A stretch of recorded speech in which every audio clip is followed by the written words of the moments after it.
What's up, Cave Dwellers? My name is Gabe, your resident Cave Dweller Lord. E3 is just about to wrap up. It was so great this year, and I'm super excited for so many of the stuff that they announced. But there are things that I'm more excited about than others, and I wanted to talk to you guys about that today. The first thing I wanted to talk about is Legend of Zelda: Breath of the Wild. So I'm personally not the biggest Zelda fan, but I know there are a lot of you out there that absolutely adore Zelda and are huge fans of Zelda. This game does look fantastic, and to be honest, if I pick up a Wii U by that time, I might play it. But if not, then I'm probably not going to play it just because, again, not the biggest fan of Zelda. But the combat looks awesome, the world looks amazing, Link is back, of course, and it does look like they took a really good direction with this game. And for all you Zelda fans out there, I really do hope you guys enjoy it. Next up is Telltale Games' Batman and The Walking Dead Season 3. I was a huge fan of the first two seasons of The Walking Dead, and I'm so happy we're getting a third season, so happy Telltale's bringing that to us. And a Batman game. There's so much you can do with the Batman universe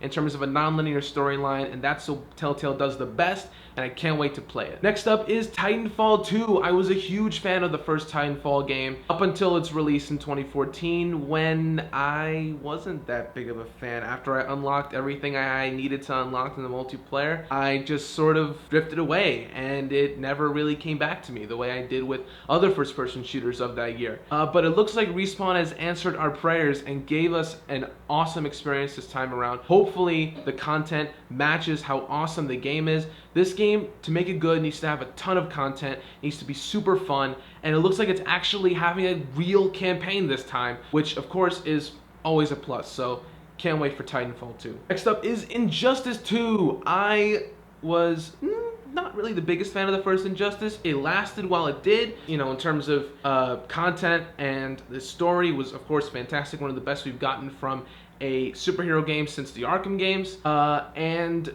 its gameplay was just as good. Its gameplay matched the quality of its story, but it didn't last me past about the first month or two after its release. But I'm still excited for its sequel. It looks like all our favorite heroes are coming back to battle it out in this sequel to what is still, in my opinion, one of the best fighting games of that year. I still like the first Mortal Kombat from 2011 is my favorite game of all time. A favorite fighting game of all time. Next up is another sequel, Watch Dogs 2. Don't talk to me about the first Watch Dogs.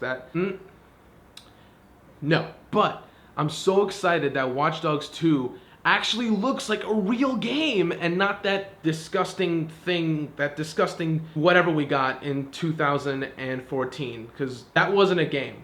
That was not a game. Ugh, don't even get me started. But the second Watch Dogs looks like it has a protagonist to match its setting of San Francisco, a really cool, fun, vibrant guy named Marcus, and it looks like the gameplay also matches the dynamic universe they've created. It looks like they finally pulled through, and I'm so excited to play Watch Dogs 2. Next up is Dead Rising 4. I was not the biggest fan of Dead Rising. Not that I don't like the games, I just didn't play them. But it looks like Dead Rising 4 is gonna be really awesome, and it might be the first one that I play. The destruction looks amazing. Carnage all over the place. Exactly what I love from a game like this. And yeah, I'm excited for it. Next up is, what do we got? Civ 6. Civ is one of those games where you sit down to play it and it's 3 p.m. and you look outside and it's pitch black and you look at your phone and it's 12 a.m. and you're just like, where did my day go? And no other game has done that for me except World of Warcraft. So the fact that Civ is releasing their 6th installment is so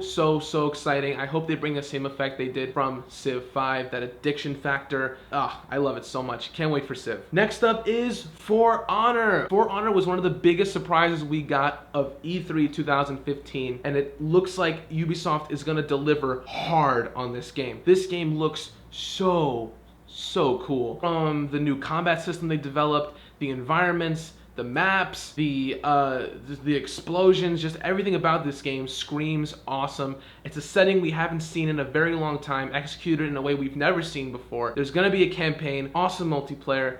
Can't wait for Honor. Next up is, speaking of Honor, Dishonored 2. The first Dishonored was, I bought it and I liked it a lot, but for some weird reason, I stopped playing it a couple weeks after it released, like a couple weeks after I bought it. But now, with Dishonored 2, doesn't look like that's gonna be happening. This game, it looks super creative like the first one. Looks like it plays smoothly. They say there's going to be dynamic weather that is going to impact gameplay like we've never seen before. Can't wait for Dishonored 2. Also, there's going to be two protagonists in the form of a girl named Emily and her bodyguard, Corvo Atano from the first game. So, again, can't wait for Dishonored 2. Next up is... How can I make this list without talking about Battlefield 1? This game looks so amazing. DICE, you've done it. You've really done it this time. Seriously, take your time on this one. Fine-tune this game because this game is a gem. This is a game that we've been waiting for since the last Call of Duty World War II shooter. Honestly, we've wanted boots on the ground for a very long time, and Battlefield 1 is gonna deliver. In the World War I setting, the destruction, the Zeppelins, the weapons, all that stuff, it just teleports me back to 2006 or whatever when I was playing Call of Duty 2 when I was just a little guy first getting into video games, and I'm so excited for Battlefield 1. It's gonna blow the competition out of the water. Next up is Deus Ex Mankind Divided. I bought Deus Ex Human Revolution back in 2011, and I really did think I was gonna have a good time, but I guess the game was just too deep for me and too complex. I didn't really understand it, so I ended up putting it down and never really picking it back up. But because I'm older now and because I understand games better and want to understand a game like Deus Ex better, and plus it's on current gen technology, PlayStation 4, Xbox One, this game's gonna be cool. Can't wait for it. Yeah.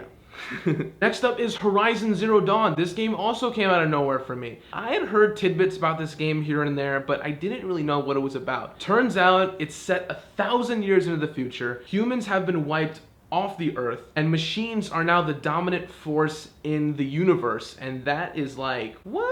So you play as this female protagonist, I forget her name. She's awesome, she's badass, she's all the stuff that you would want from a protagonist in a game like this. The ranged combat with the archery and stuff is amazing. The giant mechs also look fantastic. They're not mechs really, they're just big giant machine robots that walk around and are just intimidating as hell, and I can't wait for this game. Next on the list is Ghost Recon Wildlands. This game was also announced last year alongside For Honor. Also took everyone by surprise because no one knew what the hell this game was about either. Of course, now we know it's about taking out drug dealers in Bolivia. It's about a covert group of, I guess, military operatives who go into Bolivia, take care of business. This game looked so cool when it was announced, and it looks even, actually no, it doesn't look better now. I think the classic Ubisoft downgrade took place this year, and just everything about this game looks less smooth than it did last year, and nothing that blew my mind about this game last year was in the demo this year. I hope that changes as they get time to develop the game.